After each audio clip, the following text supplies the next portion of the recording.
Class 10ৰ সমূহ ছাত্ৰ ছাত্ৰীকে মোৰ ইউটিউব চেনেল চিম্পুল মেথছলৈ তোমালোকক আদৰণি জনালোঁ। তোমালোকৰ ত্ৰিভুজ চেপ্টাৰৰ পৰা এটা মই কুৱেশ্যন লৈছোঁ। এই কুৱেশ্যনটো 2019ত মেট্ৰিক পৰীক্ষাত আহিছে। কুৱেশ্যনটো চোৱা, ABCD ট্ৰেপেজিয়ামৰ AB সমান্তৰাল DC, তাৰপিছত দিয়া আছে আৰু ইয়াৰ অসমান্তৰাল বাহু AD আৰু BCৰ ওপৰত ক্ৰমে E আৰু F দুটা বিন্দু এনেদৰে লোৱা হ'ল যাতে EF সমান্তৰাল AB। তেতিয়া আমি দেখুৱাব লাগে AE বাই ED সমান BF বাই FC। আমাক কণ্ডিশ্যন দিয়া আছে AB সমান্তৰাল DC, তাৰপিছত আমাৰ অসমান্তৰাল বাহু এই দুটা AD আৰু BC। ADৰ ওপৰত E বিন্দু আৰু BCৰ ওপৰত F বিন্দু এনেদৰে লোৱা হ'ল যাতে কি বুলি কৈছে EF ABৰ সমান্তৰাল। EF ABৰ সমান্তৰাল হ'লে তেতিয়া আমি এইটো প্ৰমাণ কৰিব লাগে। আমাক কণ্ডিশ্যনটো দিয়া আছে AB সমান্তৰাল DC। তেতিয়া আমি প্ৰমাণটো আমি এইখিনি এনেদৰে লিখি ল'ম, দিয়া আছে এইখিনি, দিয়া থকাখিনি আমি লিখি ল'ম। দিয়া আছে ABC ট্ৰেপেজিয়ামৰ AB সমান্তৰাল DC, ইয়াৰ অসমান্তৰাল বাহু AD আৰু BCৰ ওপৰত ক্ৰমে E আৰু F দুটা বিন্দু লোৱা হ'ল যাতে EF সমান্তৰাল AB। এতিয়া আমাৰ অংকন থাকিব AC সংযোগ কৰা হ'ল যাতে EFক G বিন্দুত ছেট কৰে। এইখিনি আমাৰ অংকন হ'ব, অংকনখিনি এইখিনি। তাৰপিছত আমি কণ্ডিশ্যনটো কি আছে আমাৰ AB সমান্তৰাল DC, AB সমান্তৰাল DC। তাৰপিছত আৰু দিয়া আছে EF সমান্তৰাল AB। গতিকে ৰিলেশ্যনটো এনেকুৱা হৈ আছে X সমান্তৰাল Y, তাৰপিছত Y সমান্তৰাল Z। তেতিয়া এই ৰিলেশ্যন দুটাৰ পৰা কি পাম আমি X সমান্তৰাল Z হ'ব। তাৰমানে এইটো AB সমান্তৰাল DC, EF সমান্তৰাল AB দিয়া আছে।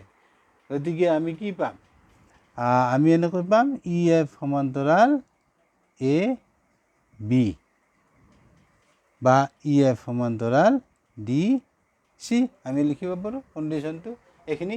যিহেতু AB সমান্তৰাল DC আৰু EF সমান্তৰাল AB, এই ৰিলেশ্যন দুটাৰ পৰা আমি কি লিখিব পাৰোঁ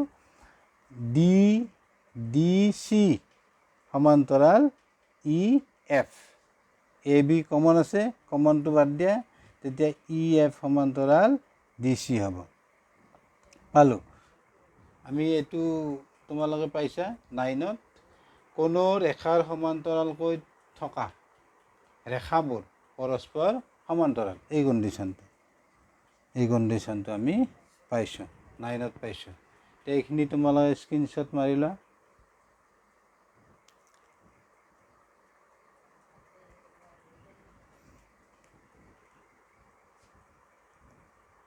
হৈছে নিশ্চয়। এইখিনি মই মুচি দিলেও আমি প্ৰমাণটোলৈ আগবাঢ়োঁ।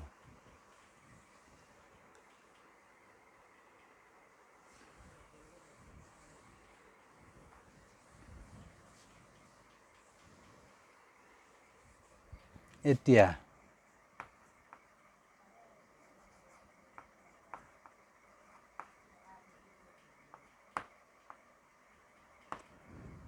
চোৱা ADC ত্ৰিভুজ ADCৰ পৰা EG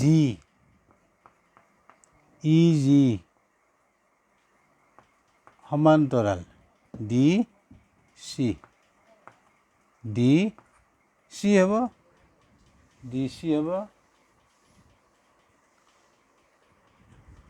যিহেতু এতিয়া এইখিনি লিখিব পাৰা যিহেতু ই এফ সমান্তৰাল ডি চি এইখিনি পালোঁ ই জি সমান্তৰাল ডি চি ই জি সমান্তৰাল ডি চি ই জি সমান্তৰাল যদি ডি চি হয় আমি পাইছোঁ থেলছৰ উপপাদ্য মতে কি হয় এটি বাহু যদি ডি চিৰ সমান্তৰাল হয় তেতিয়া আমি কি পাম অনুপাত পাম কি অনুপাত এ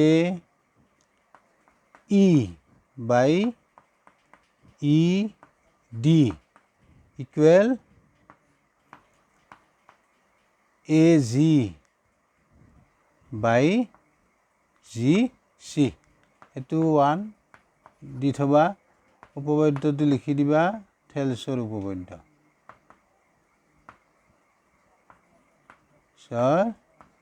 উপপাদ্য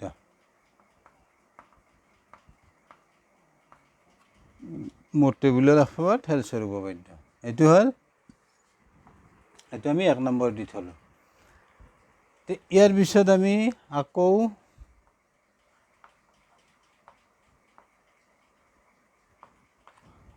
আমি কি পাম এবাৰ এইটো ত্ৰিভুজত চি এ বি ত্ৰিভুজ চি এ বিৰ পৰা কি পাবা এফ জি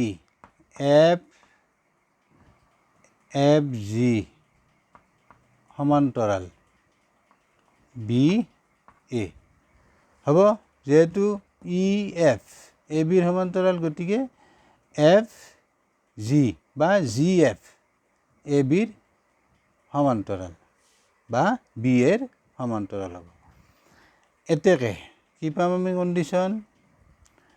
কণ্ডিশ্যনটো পাবা তুমি চি এফ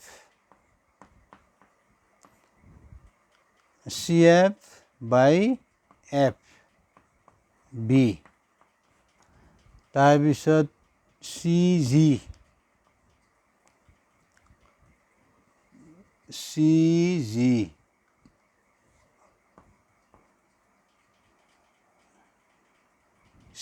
জি বাই তুমি পাবা চি জি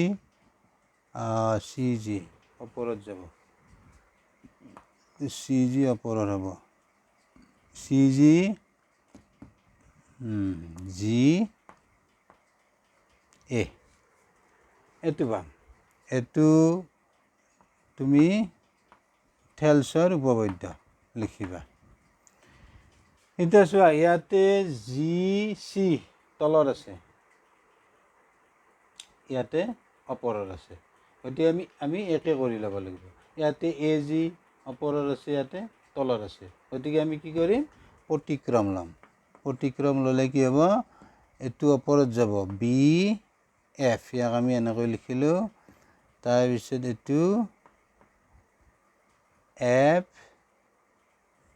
চি তাৰপিছত এইটো ওপৰত যাব এ জি আৰু এইটো জি চি এইটো নাম্বাৰ 2 এইটো প্ৰতিক্ৰম ল'লোঁ আমি প্ৰতিক্ৰম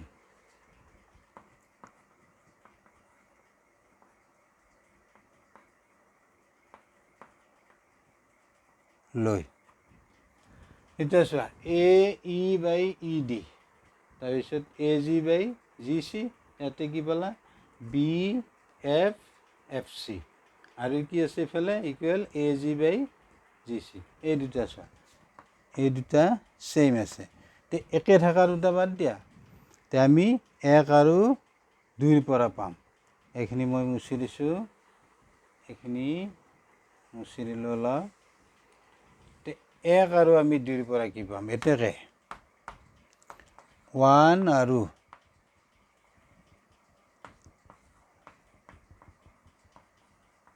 2ৰ পৰা পাওঁ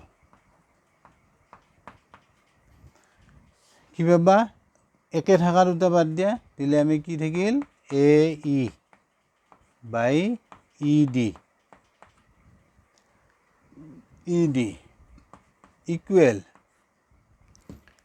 বি এফ এফ চি গতিকে আমাৰ প্ৰমাণ হৈ গ'ল সেইটো A E by E D আছে B F by F C গতিকে আমাৰ প্ৰমাণ হৈ গ'ল ইয়াতে আমাৰ হৈ গ'ল দেখুওৱা হ'ল